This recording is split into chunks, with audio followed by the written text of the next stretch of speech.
Hello.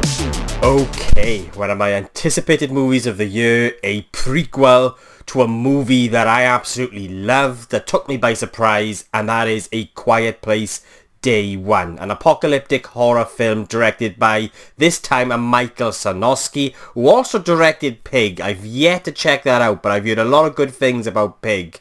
But here he brings us the prequel and a spin-off to that first movie that I absolutely adored. So, taking place before the events of the first movie, Day One follows a woman named Sam as she tries to survive an invasion in New York City by alien creatures with ultrasonic sound urine that arrive on these comets. And so we follow this character on her journey through New York City.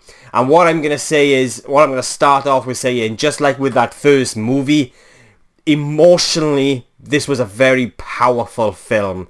And it retains what made those first two movies special to me, especially that first one. And I feel like that if you're going to go into this movie expecting this kind of big, epic, blockbuster alien invasion movie, then maybe you're going to be disappointed. Because when it comes to A Quiet Place movies, it's more about the human story and what makes us human. And so yes, we got Sam's journey here, and I'm going to try and keep this review as spoiler free as possible, so I don't really want to go into too much details around this character.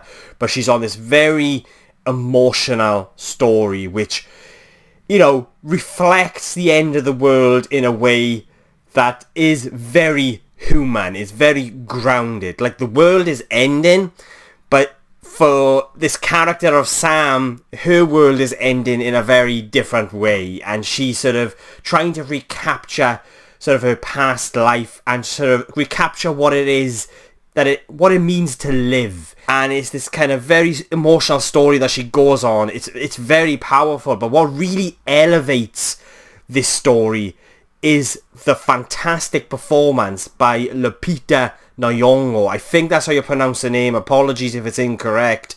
But her performance in this movie as character Sam is simply superb. It's beautiful. It's very natural. It feels real. Even when it comes to delivering sort of the very kind of few small moments of humour, it just feels very natural. And it's a character that you can really believe in. And it's as a result of her performance that kind of really drives this movie forward.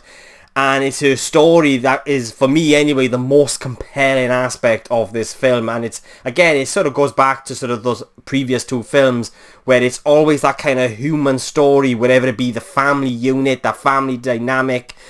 And that's what really kind of drives these particular movies. And Lupita Nyong'o also does a fantastic job at selling the horror with what it is this character is experiencing during this invasion.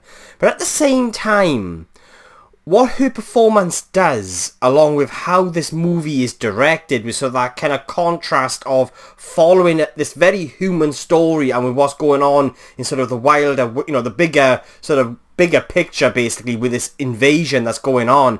There's this kind of really sharp contrast that's created. And I don't know if this is just me personally, but it really sort of put in perspective of what this one individual, this one character is going through personally. And for me, what this character was going through internally is more horrifying than actually what was going on around her. And that's how it sort of came through with her performance. Like, she's terrified with what's going on, but actually there's something else that she's even more terrified about. And she's on this sort of mission, and she has to sort of achieve what it is that she wants to achieve before, you know, eventually the end of the world kind of thing. And again, that's me sort of trying to be very vague about what happens within this story, because I don't want to give anything away. And I just really like that kind of really sharp contrast of sort of that human element and sort of kind of the bigger picture with what's going on in sort of the world. But I don't think it's a perfect movie. It does have the tension and horror of the previous films, but it's not quite as effective, I felt. Like, you have got a couple of really tense moments, but nothing that kind of really matched the tension like we got within the first film. For example, that bathtub scene is so fucking intense, and like you never really quite get a moment like that within day one. And also the relationships with the characters didn't always work with me. For example, Sam's character, when she first meets Joseph Quinn's character, like I felt like his character shows up pretty late in the story, and it's that kind of relationship between the two characters just didn't quite work for me. Like, Joseph Quinn's performance is pretty solid, and I liked what he was doing with the character, but there was just something about it that just didn't quite work.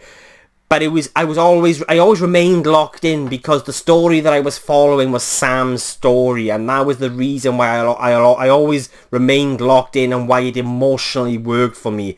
But when it came to Joseph Quinn's character and how his character was written into the story, I just felt like I needed more. I needed more about him. I needed to know more about him. And so when it came to that aspect of these characters' journeys, it just didn't quite work. And I wish they just used more practical effects. Like, there's a lot of moments, especially when it comes to the horror and these moments that are full of tension. And for me personally, I felt like they were just being so much more effective if practical effects were used. Now, don't get me wrong, the CGI is pretty good here, and there was nothing that kind of really stood out. But you can also tell it's CGI. And I just feel like with a movie like this, practical would have been so much more effective. And this is not really a complaint from me. It might be for some, but there's no real sort of expansion to the creatures themselves. And that doesn't really bother me because it goes back to what I said about what makes these movies special for me, and that is the human story. And so when it comes to sort of the kind of the lore, really, you could say, and sort of the background of these creatures, does it bother me? Not so much. Another element of these movies that I've absolutely adored is the music. And the same year, it's composed by an Alexis Grapsas. I think that's how you pronounce the name. Apologies if it's incorrect. But Marco Beltrami scored the score for the previous two movies, and I absolutely adored it. And Alexis achieves the same sort of vibe here with his score by sort of really kind of elevating the emotional beats of the story. And yeah, it's a beautiful score, which, like I said, kind of really sort of brings that kind of human part of the story to life in a way that just really kind of evokes the right emotions. So yeah, I really liked A Quiet Place Day One. It's a strong prequel, it's a solid little movie, it's a very emotional, intimate experience, and I feel like that if you're going in expecting this kind of big, epic alien invasion movie, you are going to be disappointed. In many ways, it's epic, but in a very different way. And that's what this film does really well, it's that kind of very sharp contrast. Like, the character is on a very epic journey within a very epic story, but yeah, that's all I'm gonna say because I really don't want to say too much. But I really liked the film. I really enjoyed it. It's not quite up there with the previous two for me. Like I said, like I touched on the horror aspects and the tension, and some of the characters' relationships didn't work, but I was always locked in. And it's this journey of Sam, played beautifully by Lupita Nyong'o, that kind of really sort of drive this movie forward. So yeah, enough rambling on from me. I will be giving A Quiet Place Day One a 7.5 out of 10.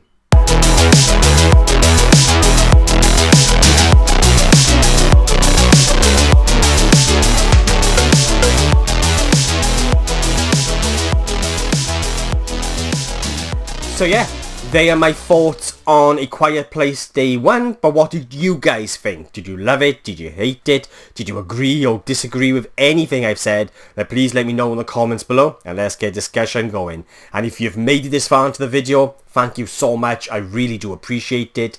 And if you want to watch future movie reviews from just some random Welsh geek rambling on, then please hit the subscribe button, it will mean an awful lot to me.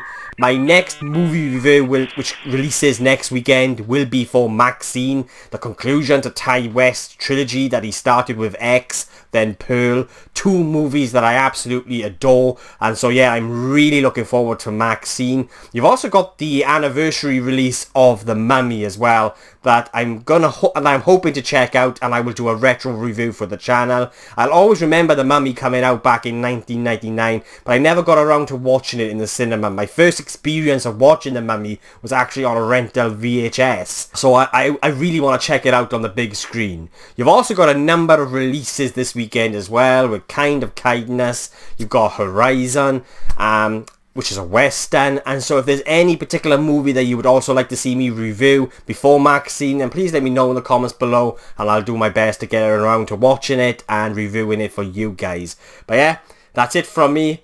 Enough rambling on. Thank you for watching. I really do appreciate it. I'll be catching you guys soon.